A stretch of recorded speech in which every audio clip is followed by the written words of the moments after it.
While the world decays in bright confetti, we charge it confidently, unrehearsed. We'll break ourselves long before we're ready. Armed with our comforts and obesities, we shove our neighbors so we might be first. While the world decays in bright confetti, we trick ourselves out for the least money, then reeling wonder how we've been so cursed. While the world decays in bright confetti, some crack cold ones with the rest fall sweaty, shouting at a roar how they've earned their thirst. While the world decays in bright confetti, our exhausted cuss the drunk as lazy and attack the work week at heaving bursts. We'll break ourselves long before we're ready, gasping on straight whiskey or rosary. The hourglass stands for better or worse. While the world decays in bright confetti, we'll break ourselves long before we're ready.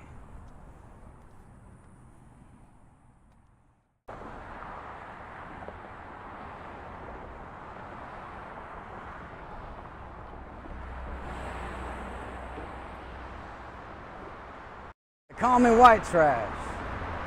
Any other day I'd have laughed, but today I didn't. They're Hispanic and own 2 cars and a boat and a 3-story house on the canal. Now I understand why their daughter was told to get rid of me when I came to visit. That's what you do with trash. They laugh at people who live in trailers. My best friend lives in a trailer. I live in a couple myself. I don't have the best clothes. I don't have good manners. I used to couldn't afford 2 meals a day. But I served in the U.S. Army, worked my way through college, and I believe in being thankful for what you got, even if other folks are laughing at the best you can do. So if I'm white trash, man, I come by it honest.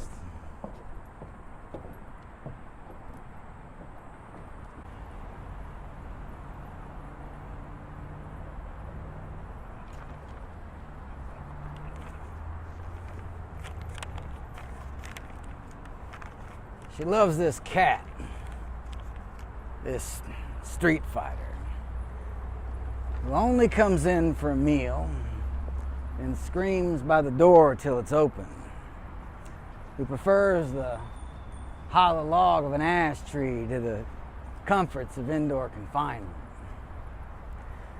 who never comes when called, nor leaves if he has chosen to stay, who can be incredibly grouchy and just as sweet.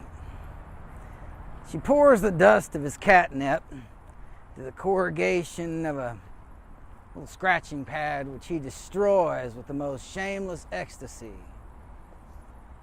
Then she brings me a beer, and I ask her why she loves this trollish little cat so much.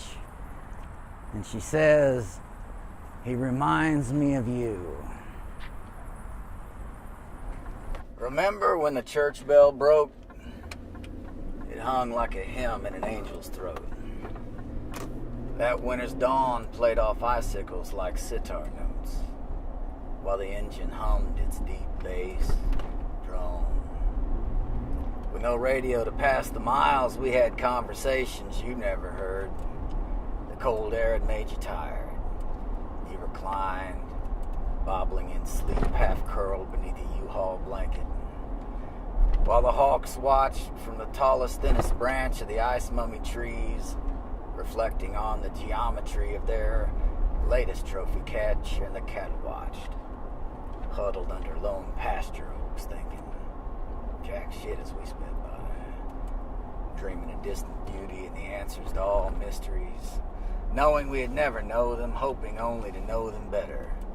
When it came to love, you thought I was like a cow, thinking jack shit because I said so. With each passing mile, I thought about how we went together like sunshine and sunburns, fishing and earthworms, disco and heel turns, gallbladders and folk cures, the old west and butter churns, 70s and home perms, ashes and urns, You always worried I'd leave. But you got hips like a dashboard dolly, can hold your liquor and make me happy. You say I'm like a spider, lost in my zen alone, rarely if ever seen by another's eyes. But I get hypnotized by the settling dust, settling house, the accumulating rust and the tracks of the mouse. You help me remember not to live in a snarl. Just because trouble finds me, it don't always mean I bring it on myself. But I can still throw a knife or a hatchet with hair-splitting accuracy, just in case I need the help, because the gargoyles in my growl often fail. In life's summer shine goes winter tarnish and the mile markers call. And it's time to go. But I'll no more ride alone. I'm bringing you with me.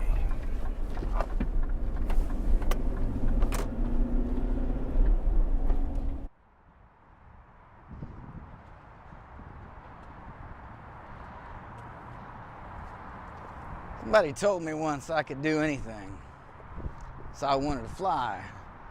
Pilots look rich and get to see so much, but I'm colorblind, was denied. I thought about being a doctor of some kind because I liked helping people, but there's a lot of reading and I'm dyslexic and could never afford to tutor.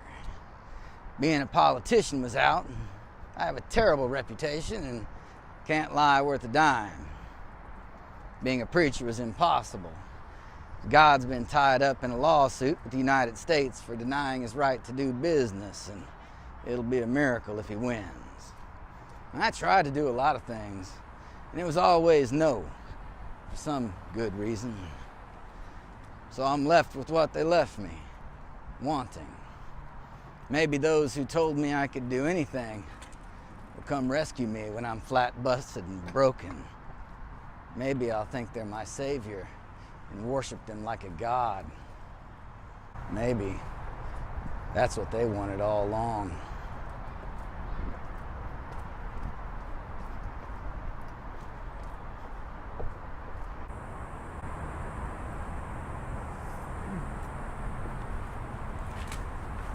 I used to think abortion was an answer, till one night, over a prepackaged scampi and cocktail sauce, the second ex-fiancée told her pain hooped her like a crawfish in a blood-smeared bathtub. Blood everywhere. A secret suspected pregnancy confirmed when she produced a fetus no bigger than a shrimp. Weeping, heart burst, she cradled my son, my daughter, dropped it in the water colored with urine and blood, flushed it like a cockroach.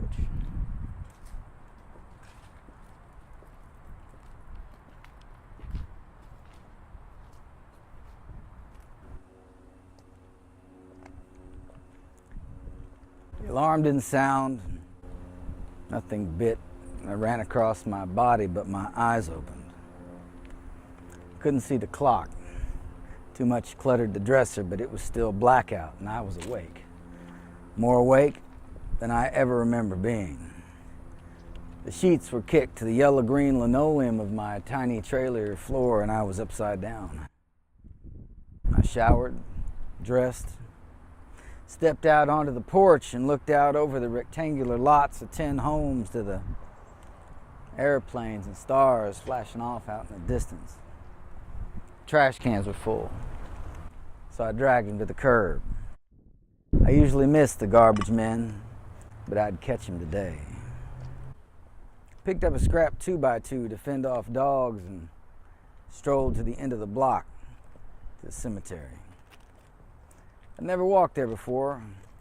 My father and I had walked by old graves reading tombstone dates and inscriptions when I was a young boy. We did our best to walk between them. It was an old cemetery with graves dating back to the late 1800s and the most beautiful drooping cedar trees I'd ever seen. So I walked, reading, admired men of wars, and sadly noticed children who had not lived long. I found a cracked concrete bench in a dark cluster of cedars, and someone had propped it so half was flat, and I sat there, tapping my stick on the other half. The evil lay next to the saints, all kinds from plot to plot, so many stories. It's a garden planted with the dead. Didn't feel like death around me. Felt like peace. Plato had said only the dead have seen the end of war, and I was ready for the end of war. War inside, the loneliness, self-abuse. Peace beneath cedar trees is very satisfying. If I could create my life moment to moment, become the vision, soak the wonder of the present, well, I could glow from the inside. Laughter would no longer be sedative, but wild dances from a happy soul. Sparrows sang in the branches above. And when I looked to see, there was the sun, boiling and exploding at the center of our solar system. I felt clean among the dead. When I stood to leave, something ran into the underbrush and disappeared. The devil, maybe? Or an angel who had seen me through. I took up my walking staff, continued to read stones, dust and grass and leaves, until I found one that said, God bless him, our amazing grace. I don't know why, but I started to sing, to save a wretch like me. And I was a wretch. Barely a roof and food to keep me hungry.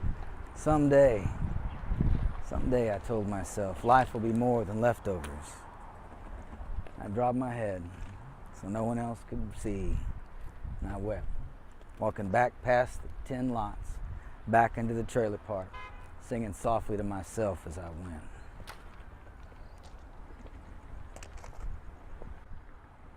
I'm Chris Wise, and that's that.